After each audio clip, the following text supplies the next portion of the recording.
My boss was horribly abusive. Even now that he's gone, it's messing with my head. I've been overpromoted most of my adult life. I'm 28 years old, and I've gotten a lot of hate over position when paired with my age. In my recent promotion, the person who I replaced despised me. I had nothing against them, no ill will. He saw me as a fraud. I haven't climbed just by sheer competence.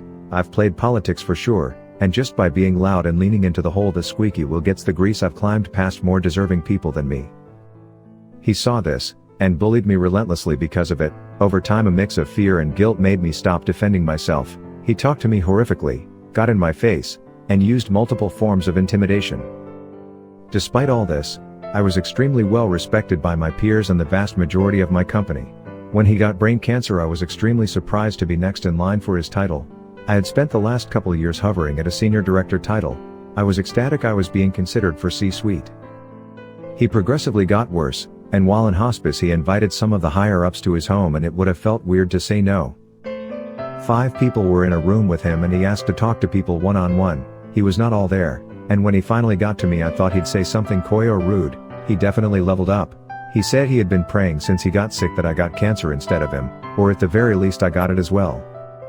I've put up with a lot of things in my life, especially from this guy. I don't look my age. He would say I look like an androgynous lesbian. I'm a guy with no facial hair and a baby face, and other nasty remarks. I grew up as a fat kid and lost all my weight as an older teen.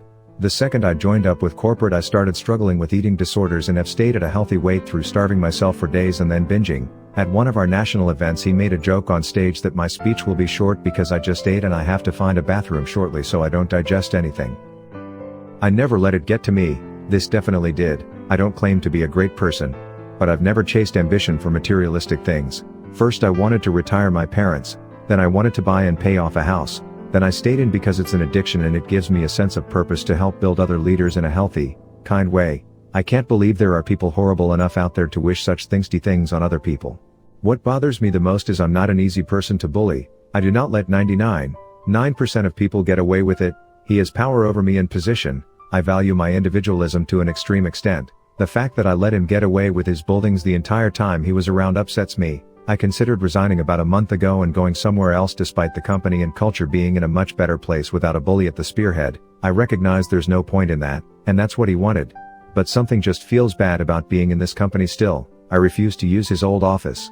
I've felt fatigued, miserable, and anxious for the past 2 months. It's also extremely hard to talk about this to people, because despite how horrible he was, he still was the face of our company. I never talked badly about him, even to my family.